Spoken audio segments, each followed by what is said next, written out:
जिस भोले बाबा को सुनने के लिए भारी श्रद्धालुओं की भीड़ जुटी थी, उसी श्रद्धालुओं की भीड़ में मच गई भगदड़ और लगभग 122 लोगों की दर्दनाक मौत हो गई है। इस वक्त की सबसे बड़ी खबर है उत्तर प्रदेश से, जहां हाथरस से लगभग 47 किलोमीटर दूरी पर फुलरई गांव है, वहीं पे भोले बाबा का सत्संग चल रहा था, जहां पे सत्संग समापन के बाद जो है दर्शन करने के लिए भोले बाबा से भीड़ इतना उनके पीछे पड़ गई कि एक दूसरे में लोग गिरते पड़ते चले गए और फिर कुचलने से लगभग 122 लोगों की अब तक मौत हो गई है। उत्तर प्रदेश के लिए सबसे बड़ी खबर है और कहीं ना कहीं उत्तर प्रदेश के लिए दुखद खबर है। एक तस्वीर हम आपको दिखाने की कोशिश कर रही है, स्क्रीन पे देखिएगा।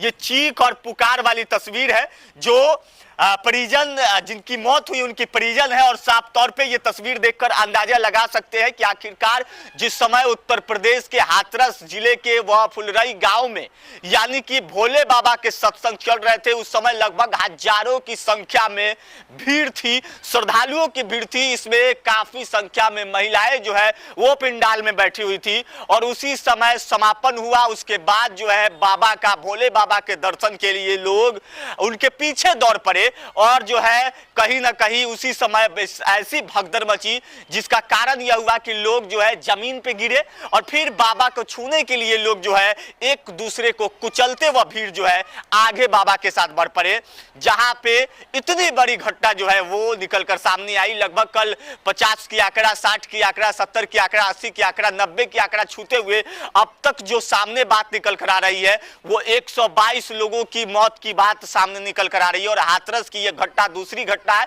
जहां हाथरस जिले का जो है कहीं ना कहीं सोशल मीडिया पर नाम जो है वो चर्चित हो रहा है, ट्रेंड हो रहा है। हाथरस कांड से अगर आप सर्च करेंगे तो सबसे पहले जो घटना निकलकर सामने आएगी वो ये घटना सामने आएगी। जिस प्रकार से ये तस्वीर हम आपको दिखा रहे हैं, ये तस्वीर उसी घटना के बाद की ली हुई तस्वीर है।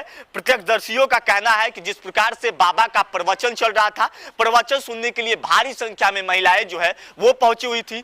लगातार नन्हे मुन्ने बच्चे भी महिलाएं के साथ जो है वो पहुंचे थे और इसी क्रम में समापन जैसे कार्यक्रम हुआ तो बाबा के दर्शन यानी कि बाबा से आशीर्वाद प्राप्त करने के लिए भीड़ बाबा की ओर चल पड़े।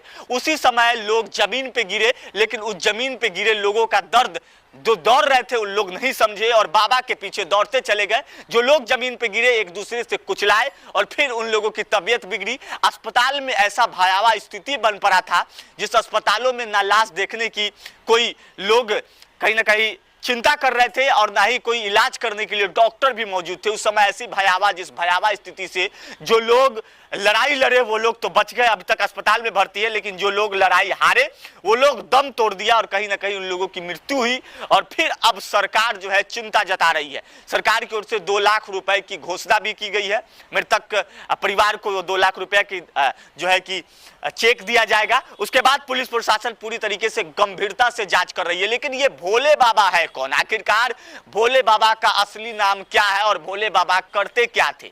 एक प्रत्यक्षदर्शी जो वहां पे घटनास्थल पे जो देख रहे थे वो जानकार थे, उन्होंने बताया कि जिस प्रकार से ये बाबा जो है भोले बाबा का नाम सूरजपाल है और ये भोले बाबा पिछले 25 सालों से प्रवचन कर रहे थे और 25 सालों का इनका एक्सपीरियंस था। लेकिन जो कल हुआ उस पे आखिर क्या कुछ हुआ जिसका कारण जो है लगभग 122 लोगों का मौत हो गया और अब तक जो लोग अस्पताल में भर्ती है, जो लोगों का इलाज चल रहा है, उन लोगों का भी हालत गंभीर बताया जा रहा है। यह आंकड़ा जो है धीरे धीरे बढ़ भी सकता है। जो तस्वीर का चीख पुकार का हम तस्वीर दिखा रहे हैं, एक तरफ भोले बाबा की हम तस्वीर दिखाने की कोशिश कर रहे हैं। ये वही भोले बाबा है जो भोले बाबा का असली नाम सूरजपाल सिंह बताया जा रहा है और ये 25 साल से जो है सत्संग कर रहे थे। इनका काफी एक्सपीरियंस है, कहीं ना कहीं श्रद्धालुओं से बातचीत, प्रवचन सुनाने का, श्रद्धालुओं से बातचीत करने का। इनके प्रवचन सुनने के लिए दूर दराज से उत्तर प्रदेश के कई ऐसे जिलों से लोग जो है पहुंचे हुए थे और उस समय काफी ज्यादा भीड़ थी। जो प्रशासन की ओर से जो अनुमति दी गई थी, ये 80,000 भीड़ की अनुमति दी गई थी। जो लिख के आयोजन करता है, वो आयोजन करता जो उनको दिए थे वो 80,000 के अप्रूवल वहां की प्रशासन व्यवस्था जो है वो दी थी कि 80,000 भीड़ रहेगी। शासन प्रशासन के बीच में वो प्रवचन का कार्यक्रम जो है वो सत्संग का कार्यक्रम था वो चल रहा था। लेकिन अचानक बाबा के कार्यक्रम खत्म होने के बाद बाबा के पीछे भीड़ चल पड़ी और वो भीड़ अचानक से गिर पड़े, जिसका कारण यह बन गया कुचलने से लोगों की मौत हुई है। और जो है अब तक जो एफआईआर जो हुए हैं उन एफआईआरों में जो नाम निकलकर सामने आ रहा है, हम एक दो नाम आपको बताने की कोशिश करेंगे। सबसे पहले तो सरकार से जो एफआईआर में जिनका नाम है, जो मुख्य सेवादार थे देव प्रकाश मधुकर समेत अन्य अज्ञातों पर जो है सेवादारों के खिलाफ जो है एफआईआर दर्ज कर लिया गया है और इन लोगों की जो खोज है वो शुरू है और पुलिस लगातार जो है कि इन लोगों को खोज कर रही है और जो है कि कब पुलिस की गिरफ्त में आएंगे ये भी बहुत बड़ा सवाल है। और कहीं ना कहीं उत्तर प्रदेश पुलिस से भोले बाबा यानी कि ये चेहरे को देखिए, इन चेहरे को देखिए और जो है और इस भोले बाबा के चेहरे को देखिए, ये भोले बाबा की खोज में जुटे हैं। सूरजपाल की खोज में पुलिस जुट चुकी है लेकिन सूरजपाल के नाम केस में नहीं है। ये सबसे बड़ा सवाल है कि आखिरकार जिस प्रवचनकर्ता सूरजपाल उर्फ भोले बाबा के कारण, भोले बाबा के जो कार्यक्रम के कारण जिन लोगों की मौत हुई है उन भोले बाबा का नाम उस केस में दर्ज नहीं है, यानी कि आयोजनकर्ता के नाम उस केस में जरूर दर्ज है लेकिन भोले बाबा का नाम दर्ज नहीं है। बाकी जो है इस पे लगातार पक्ष और विपक्ष के लोग जो है कहीं ना कहीं शोक संवेदना जो है वो जाहिर कर रहे हैं।